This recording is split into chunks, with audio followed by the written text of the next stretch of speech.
Hello, and welcome back to Therapeutic Mindfulness, the podcast that shows you how to use mindfulness to heal inner pain and transform your life. In our first session, we talked about the goals of therapeutic mindfulness being really two-pronged. The first is to develop within yourself an inner resilience resource that can help you cope with anxiety, depression, racing negative thoughts, emotional overwhelm more easily.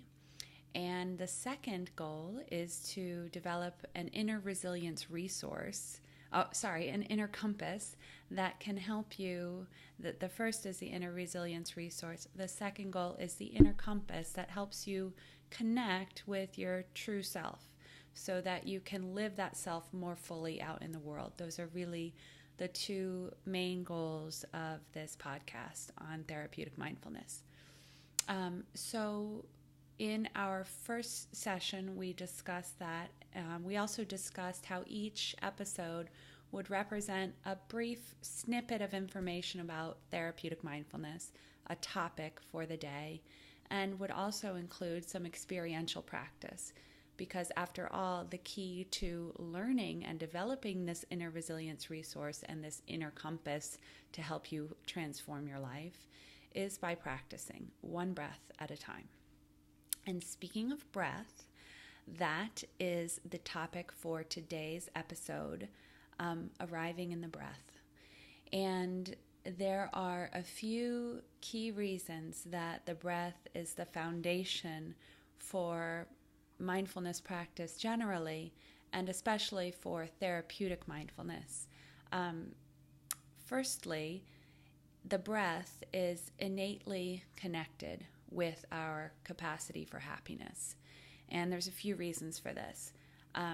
Interestingly, studies of people who are depressed or anxious show that their breath changes, that the breath of those who have depression or anxiety tends to be shorter and more shallow than in happier people.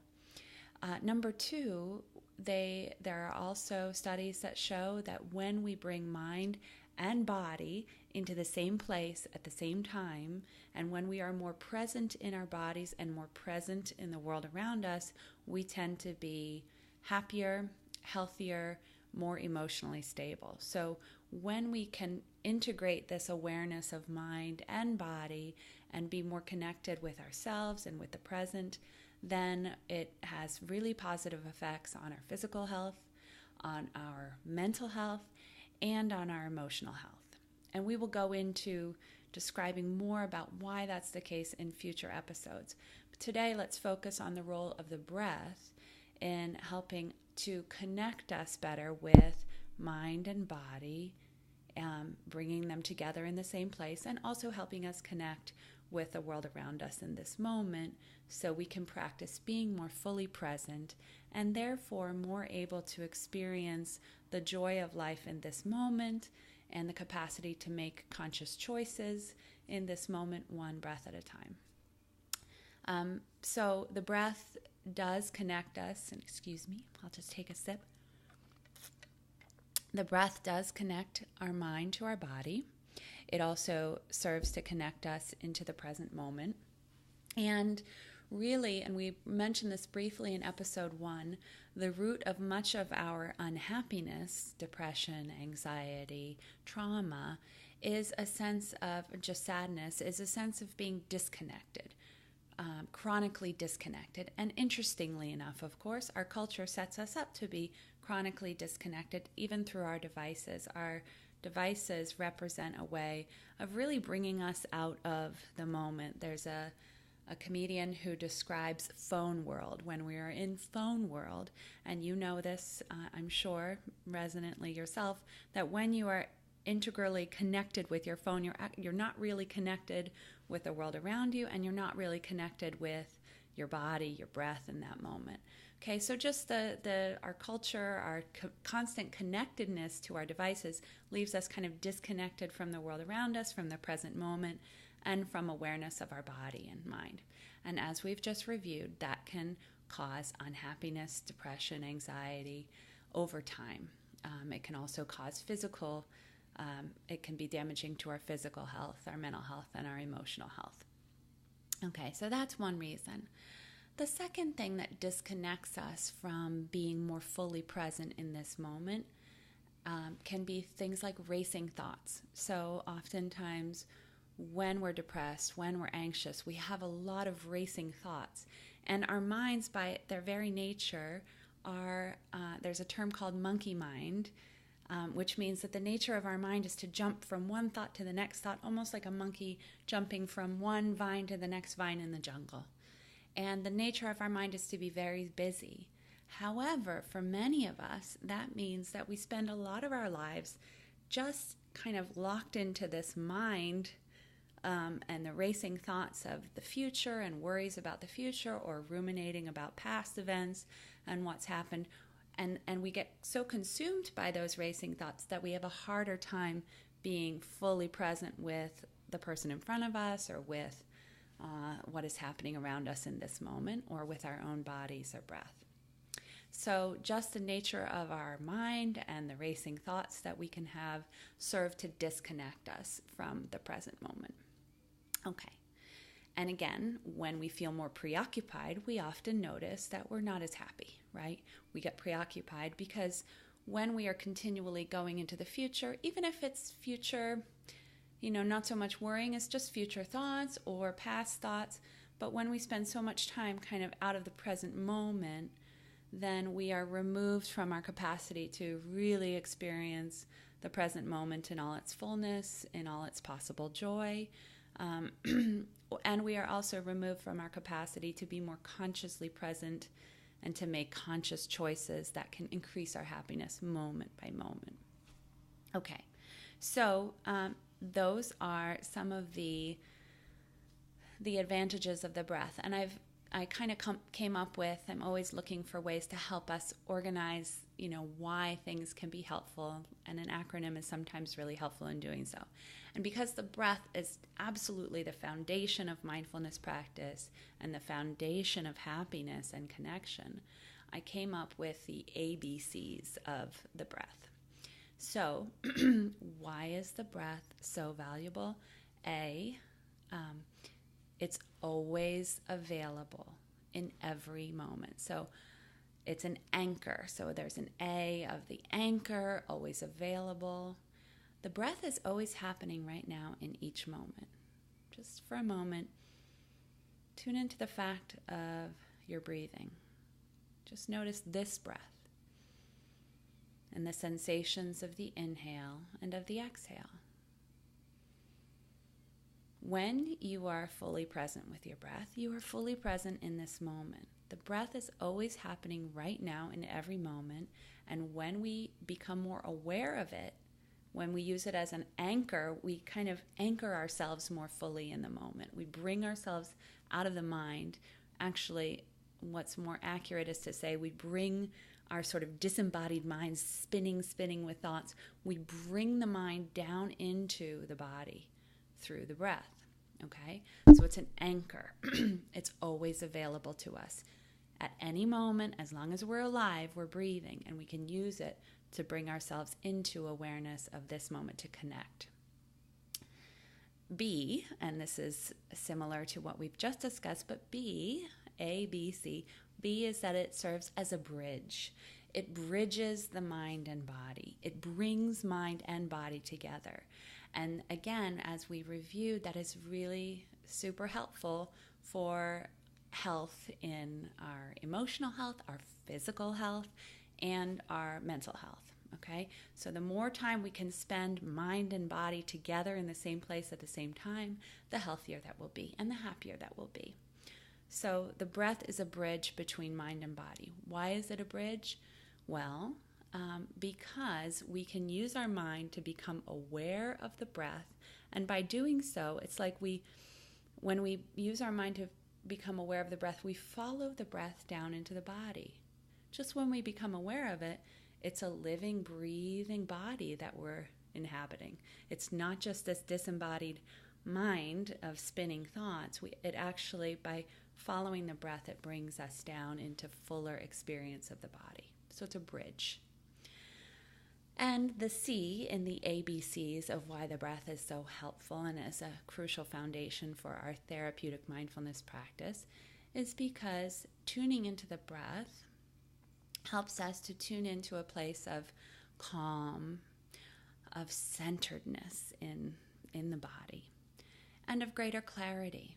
So just by following the mind down into the body through the breath, we begin to not only kind of disengage from the racing thoughts of future or of past that can kind of rob us of our capacity to be more present in the moment, and therefore of our capacity for greater happiness and health.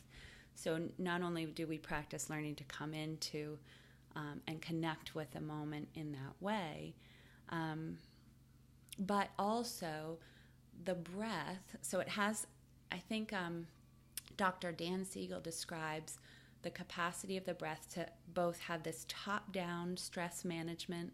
So top-down meaning in one way we learn to use the mind to come out of racing thoughts into the body, and to kind of disengage from thought. And we'll talk about this in future episodes. I don't want to get too into that. But also the breath, just by its very nature, biologically, is so intricately connected with the way that we experience the world and stress. So when we are not breathing as deeply, we tend to become more stressed. When we become more stressed, it affects our breath. So it's a cycle. If we can just come into the moment through our breath, it naturally begins to deepen and more regularize our breath. So we're breathing more regularly and more deeply simply by paying attention to it. And that actually sends a signal to the nervous system, to our stress, our chronic, we get kind of like chronically activated with stress, especially when we're disconnected, rushing around and not really present. So when we can kind of tune in through the breath and just use the breath to become more present, we begin to actually send a signal biologically to our nervous system that there is no threat in the present moment, there is no crisis happening, that the nervous system can begin to come out of the fight, flight, freeze response that can get kind of chronically activated when we are experiencing some level of chronic stress. So we're just teaching our nervous system to come to calm. And those are the ABCs of why the breath is such a great foundation. It's always available. It's an anchor for us. It is a bridge between our mind and our body. And it is our center. It brings us into a calm, centered, and more clear space so that we can kind of approach our lives with greater clarity. So, with that being said, that's a little introduction to why the breath is so useful. And now, as usually, we are going to segue into a few minutes of breath practice. And I do realize that, as is typical for me, I've talked a little more than I planned to, and I've left only a few minutes for actual practice. And I do want to make sure to try to leave at least 5 minutes to practice our mindfulness, because it's through the experience that we actually develop the inner resilience resource, develop the inner compass. So without further ado, let's settle into a few minutes of practice together. Okay, so allowing yourself to settle into a comfortable position. You can be sitting, you can be lying down, you can be standing. Letting your hands rest on your lap or on your knees or by your side. Allowing your eyes to just gently close. And just beginning in this moment to notice your breath, the breath that's happening right now in this moment. And just using your mind, kind of drawing your mind down into the body through the breath. So you're just kind of following the breath, noticing where it's first entering the body, maybe at the tips of the nostrils or the mouth. And the feeling as it travels up, perhaps through the nostrils, you notice the sensations of the inhale. And then the sensations of the exhale.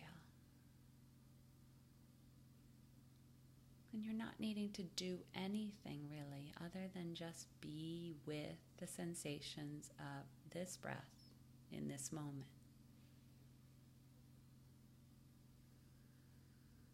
So it's almost like your mind is a bird. Imagine a seagull. Your mind as a seagull that's gently alighting upon the wave of the breath.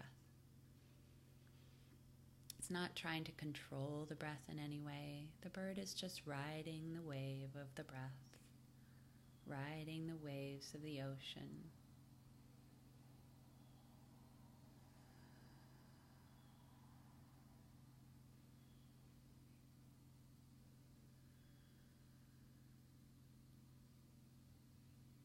Now you may quickly notice that it's very difficult for the mind to stay on the breath. And we'll discuss in future episodes ways to help us manage that activity of the monkey mind. But again, don't worry. It doesn't mean you're a bad meditator.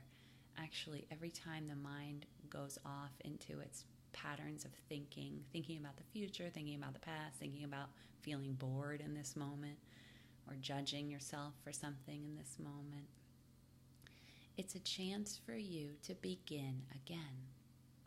And remember, the breath is always available in every moment. As long as you're alive, the breath is available as an anchor to bring you down out of the mind. And in this moment, just be with this breath. Begin anew with this new breath.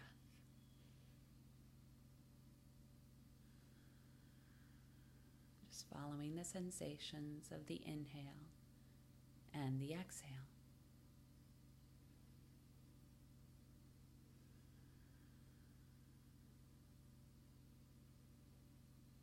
And now let's do that bridge between mind and body. Let's really follow the breath further into the body. Let's follow it down into the chest so that we feel the movement of the chest as we're breathing in and breathing out.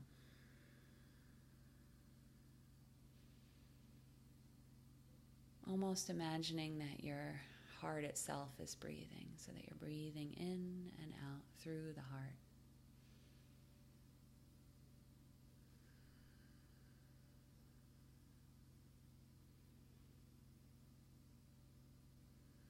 And following the breath further down into the core of the body, and this time going down into your belly and breathing in and out through the belly. Just feeling the movement of the breath. So on the inhale, you might feel the belly expanding like a balloon inflating. And on the exhale, it deflates back towards the spine. Inflating on the inhale, emptying out on the exhale. And you might notice during this process of attuning to the breath, no matter how many times you kind of have to begin again, that's the beauty of the breath, is that you can begin again by noticing this breath in this moment, wherever your mind has been. There's always this breath that's happening right now. So you might notice by following the breath into the body and just kind of staying with the breath, even if it's just one conscious breath at a time, but you may notice that your mood feels a little bit different. You may not, and that's okay. But simply by following the breath, we start to deepen it, especially when we start breathing with awareness through the chest and especially through the belly. Belly breaths are the deepest kind of breath.